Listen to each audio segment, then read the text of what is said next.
Hello বন্ধুরা, good morning. সবাই কেমন আছো, কি করছো কমেন্ট করে জানাও।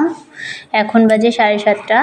তো আমার সকালের কাজবাজ রেডি হয়ে গেছে, মানে কমপ্লিট হয়ে গেছে। তো আমি এখন বসে আছি রুমের মধ্যে। তো এখন বসে বসে এই আমন্ড বাদাম মানে খাচ্ছিলাম।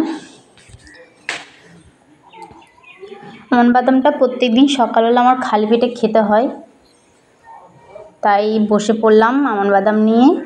তো তোমাদের কাদের আমন্ড বাদাম খেতে ভালো লাগে, আর তোমরা কারা কারা সকালবেলা খালি পেটে আমন্ড বাদাম খাও কমেন্টে জানিও। আর আমন্ড বাদাম কেমন টেস্ট খেতে সেটাও কমেন্টে জানিও। আমার তো ভালো লাগে, খুব ভালো লাগে। তো তোমাদেরকে আমি আরেকটা জিনিস দেখাই, দাঁড়াও দেখাচ্ছি। কি বলো তো বন্ধুরা, কি দেখাবো বলো তো বন্ধুরা?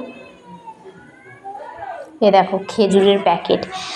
মানে এই খেজুরটাও খেতে হয়, কিন্তু এটা মানে আমি হাফ খেয়েছি আর হাফ মানে থেকে গেছে। মানে এতটা মিষ্টি না, এত পরিমাণ মিষ্টি, খেতে একদম ইচ্ছে করে না। অনেক দিন খাচ্ছি না, অনেক দিন বলতে 2 সপ্তাহের মতন হচ্ছে খাচ্ছি না, মানে থেকে গেছে। আমার খেয়ালও ছিল না, হট করে মনে পড়েছে। এই দেখো ভিতরে দেখো, বেশি নেই, আছে হাফের মতন আছে। দাঁড়াও আমি তোমাদেরকে দেখাচ্ছি ভিতরে ভালো আছে কিনা জানি না, কেননা 2 সপ্তাহের মতন হচ্ছে আমি খুলে খাচ্ছিও না, আর দেখিও নি কেমন আছে না আছে। এই দেখো, দেখি বের করে ভালো আছে কিনা তোমাদেরকে দেখাচ্ছি আমি। এই দেখো, ওমা ভালো আছে। আমি তো ভেবেছি হয়তো খারাপ হয়ে গেছে।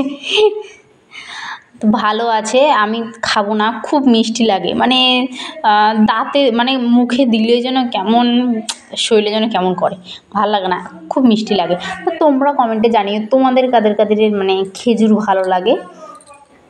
আমার একদমই ভালো লাগে না, তাই পড়ে আছে। এইটা তোমাদের দাদাভাই আসলে তোমার দাদাভাইকে খাওয়াবো খেজুরটা, আমি তো খাবোই না। তো বন্ধুরা, তোমরা সকালে কী টিফিন করছো কমেন্টে জানিও। টাটা, সবাই ভালো থেকো।